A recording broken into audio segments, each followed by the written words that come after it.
има едно друго момче, което може би също като тебе, от едно поколение, което няма много мечти. Мария Йотова в нейния къс разказ разказва историята за мечтите, които отдавна са изпушени, даже ако можем така да кажем. Йоан, известен като Къртицата, прокопава дупка под леглото в къщата на баба си, за да гледа марихуана, а след това произвежда и метамфетамини. История за какво е това, Мария? История за това как се става престъпник. За това как древните провинения в един момент се превръщат в големи престъпления. Йоан е на 23 години. Ще прекара 2 години в затвора. Това, което си мислех, отивайки към Враца, към затвора, е, че ще направя репортаж за това как едно момче, младо, престъпва за първи път прага на затвора. Оказва се, че съм закъсняла с няколко години за разказването на тази история, защото всъщност Йоан лежи за втори път в затвора. Първият път е било заради 8 грама марихуана, която е била намерена в него, по време на условна присъда отново за марихуана. Тогава е лежал 11 месеца. Сега ще прекара 2 години в затвора. Ти разказа, звучи интересно, но на чужд гръб тази история. Пробива дупка под леглото си. Тази дупка води към мазето. Мазето е зазидано. Там гледа няколко растения марихуана. Това обаче не му е достатъчно. В един момент, чакайки да влезе в затвор, той минава на следващото ниво и не разбирайки абсолютно нищо от химия, той решава да си изготви метамфетамин. Най-лошото в тази история е, че материалите за подготовката на метамфетамина са изключително ефтини, изключително достъпни и все повече стават тези хлапета като Йоан.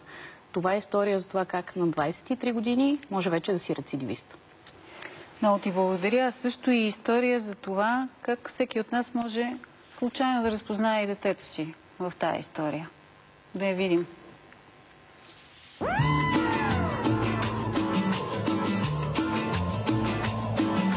Врачанския затвор. На това място 23-годишния Йоан ще прекара следващите 2 години. От колко дни си тук? От 3 седмици. Как е? Супер. Не е баш супер, ама не е кой знае какво. Ще си излежа присъдата и ще си излезна някъде. Йоан има 2 прякора. Старият му прякор е Отри. И така ми викат на Галено шоу, от малко ми викаха отрепката. Отри, съкратено от отрепката? Да. Защо ти казваха така? Може би, що много се напивах като малък. По колко пиеш? По много. Поне по половин литър водка си пиех всеки петък. Вече съм спрял с алкохола. Йоан вече не пие. Прави други неща, заради които получава новия си прякор – картицата. Така ме кръстиха, откак изкопах тунела. Тунелът всъщност е дупка, която Йоан прокопал под леглото в дома на баба си, уважавана учителка. Дупката водела към мазето, чиято врата Йоан зазидал. В още една дупка в пода на мазето картицата направил домашна оранжерия за марихуана. Дупката колко време я копа? Около 15 дни. Как? И с тесла, после с кирка, с казма. Колко голямо беше? Те така те. Колкото да се помушиш. Колко да влезна. Като изкопах дупката, сложих една натриева лампа с един рефлектор и си насадих семена от марихуана. 13 растения гледах. Как се грижи човек за марихуана, която си гледа в мазето? Купува си торове от интернет или си взима такива биологични торове и полива. А ти откъде имаш информация, че трябва да вземеш натриева лампа, какво изобщо е натриева лампа, че трябва да си вземеш биологични торове? Чел съм в интернет. И се търси в интернет продукти, къде се продават. А те се продават свободно тия продукти, торове? Свободно се продават. От гроушоповете. От кое? Гроушоповете. Какво е гроушоп? Магазин за такива работи, за марихуана. Гроу като расте? Да. Магазин, в който отиваш, купуваш си семена за марихуана и всякакви торове? По-скоро сакси, субстрати, лампи, рефлектори, такива работи се продават в тях. Гриндери. Да си натрошиш главите от марихуаната. Ти имаш ли всички тия неща? Имах повечето от тях. Колко пари беше наляла в този проект? Може би 200-300 лева. Семената откъде взе? От Англия си поръчах. От един английски сайт. Колко струва едно пакетче семена за марихуана? Зависи, около 15 лева една семка. И аз си бех взимал 3-14. Колко големи ставаха? За един месец престаналите такива. Това добре ли е? Да. Smoke the weed every day. Don't smoke the seeds. No way. Smoke the weed. Защо го направи това? Защото ми се пушеше марихуана много. А защо не отиде да си купиш? Нищо ми се не дават пари, аз и без това нямам, паша да давам той нови. За какво няма смисъл? По-добре си го направя сам. Сигурен ли си, че беше само за тебе, а не за да го продаваш? И само за мен да изкарам зимата. Хората слагат лутеница да изкарат зимата. Ти си насъдил марихуана да изкараш зимата. Да. Ще да си изкарам поне 500 грама да имам за зима, ска да си пуша всеки ден, колко си искам. Ти все пак си успял да пушиш малко от твоето си трева. Да, разклоненията си режех и си ги пуших. Казват хората, че като си посадиш домати или моркови, които ти си ги посадил, са много вкусни. Трева, която ти си отгледал, по-различно ли е усещането или не? По-хубаво сам да си я гледа човек. По-приятно да знаеш, че ти си го гледал. Обаче дойде полицията и ме арестуваха. Йоан обаче не спира с бойкотирането на местните дилъри. След отглеждането на марихуана в домашни условия се захваща и с домашното производство на метамфетамин, на улицата наричан Пико. През последните години все повече се увеличава броят на малките домашни нарколаборатории, като тази на Йоан. Съставките за готвенето на метамфетамин са евтини и достъпни, но ако нещата излязат извън контрол, опитите за синтезиране на метамфетамин могат да завършат с изгубени крайници, жестоки изгаряния и дори смърт. Повечето готвачи имат съвсем бегли или никакви познания по химия. Учат се един от друг или просто експериментират с прочетеното в интернет. Като малко интересна ли ти е била химията, физиката? Не, всичко от интернет научих за това. Дори не съм учил по химия никога, аз не съм си чел урока никога. Те това съм решил да го науча, от малки съм го научил явно. Написах по интернет амфетамин рецепта и всичко ми излиза на английски. И само си го преведа в Google преводача и вече си търся химикалите в интернет и по аптеките. В интернет има всичко в днешно време. Колко съставки ти трябваха? 10 съставки. Ти всичките не можеш да си ги намериш от аптеката? Не, от търсачката. Google. Пишеш името на химикалите и вече търсиш куриер, откъде могат ти го доставят и те си ти идват нещата на вратата. И как се произвежда метамфетамин? Много просто.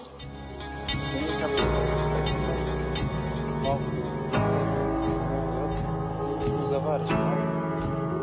Завариш ли слагаш да се прави? После се налива вода и я. И после вече не знам как да си изкарам материал от водата. Не съм много на ти. За пръв път го правя. Къде го забърка? За банята. Значи аз първо на село си правих опити, сварих го първо и едно излезна на вода. И се чудих после, и ще да се взривим на село. И си го донесох онази, нали, да се опитам да си го изкарам от водата. Значи ти си го сварил и после не си знаел как от течното вещество да извадиш кристалите, така ли? Да. В интернет не пишеше ли? Не пише го никъде. Не ми се получи, че течно си го изкарвам. И си пия от него и ми е екстра. И малко по-слабо е, но като си пинеш 2-3 пъти, ти е идеално после. И това какво количество имаш от него? Около литър и половина имах течност. Къде го държеше? В хладилник. И дойдоха и те хванаха и с това. Защо ги правиш всички тия неща? Аз ми е било интересно и съм го прочел това, че съм го направил, не знам, явно е престъпление. В някои държави част от тия работи не са престъпления, но тук в България е така. Заготовката за метамфетамин е престъпление навсякъде. Това е престъпление вече навсякъде по целия свет. И аз съм искал да изпуша една трева. Това е. И после се бех ядосал, знаех, че ще влизам в затвора и викам, дай поне да си налегам 2-3 седмици, да ме накарат да се нашмъркам, да играм комар барем, да изкарам някой лев, да имам в затвора, какво да си ярче. Това ми е била мисълта. Да си се напушиш и да си се нашмъркаш. Нямаше ли да ги продаваш тия неща? Нямаше. И аз ми трябваше за мен да имам си консумирам. Аз пари съм видял откъде си изкарват, знам как да си изкарам пари от хазартни игри. Така че тия дребни пари няма смисъл за какво да го правя това нещо. И аз ми е трябвало да ми бъде по-приятно. И защо реши да си ги произведеш сам? Защото ми се не дават пари за глупости. Колко струва? Около 20 лева.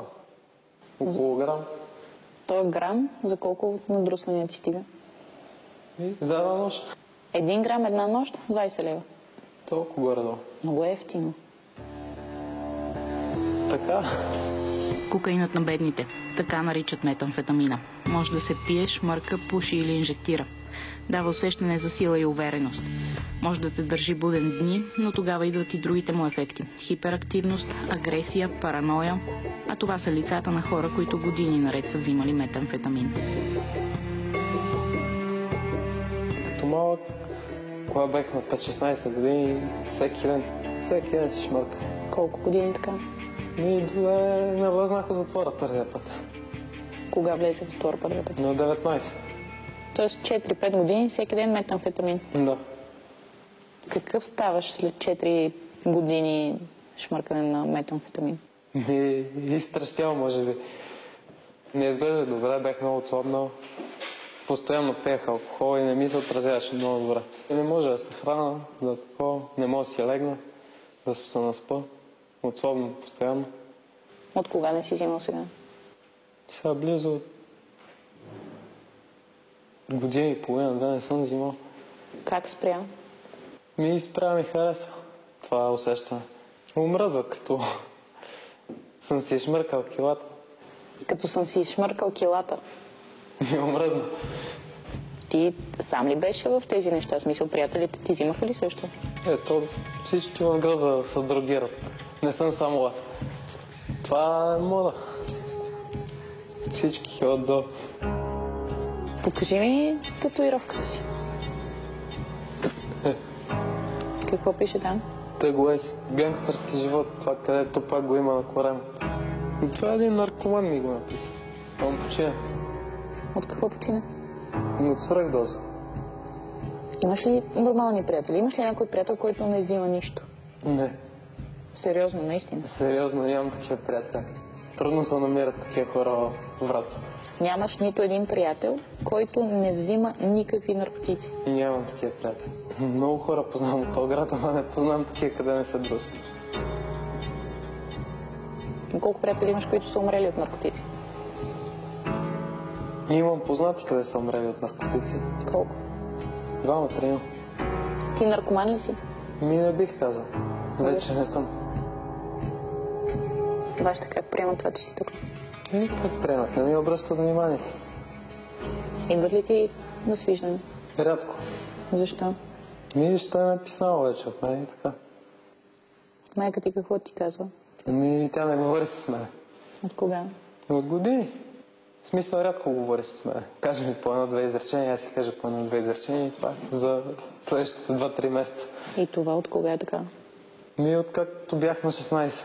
Тогава влезнах в лудницата, имах някаква амфетаминова психоза, ма закараха. Колко време стоя там? 2 месеца. Не си ли мислеше да учиш, да имаш висше образование, да работиш? Те сега в момента, като съм в затвора, си мисля за тези работи. Навън, като съм бил, не съм си мислил за тях. Може би не ставаш за престъпник или за отглеждач на трева и производител на метамфетамин. Сигурно? Не си добър в това, наистина. Не съм. Пробвай друго. Ще пробвам. Какво ще пробваш? Следващия път ще режим за кражба. Така ли си го планирал? Да. Какво ще стане верно? Ще научиш тук някои тънкости, които няма как да ги знаеш навънка и ще задълбаеш в този свят престъпния, или ще излезеш и колкото и да е трудно, се опитваш да играеш честно? Ще си ходя на работа, ще се опитвам да се реабилитирам, а ако ми се даде тази възможност. Па и тук във Враца трудно може да си намеря хубава работа. Какво е хубава работа? Някъде, къде имам средно образование, да не съм, примерно, хамален някъде на центъра на улицата. Защото повече от 200-300 лева тук във Враца не дават за така работа. За какво мечтаеш? Не знам. Не мечтаеш ли? Рядко. Защо? Защото мечтите рядко се сбъдват. Във Враца трудно се мечтае. Да. С най-смелите си желания. Какво искаш? Може би да стана космонавт. Децата си мечтаят за това. Искаш ли наистина да станеш космонавт? Да. Защо? Интересно ми е да видя звездата, така, Земята от друга гледна точка. Sometimes I don't know where this dirty road is taking me.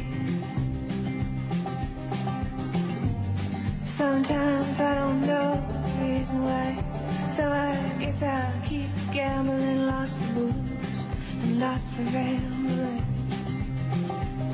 But it's easier than just waiting around.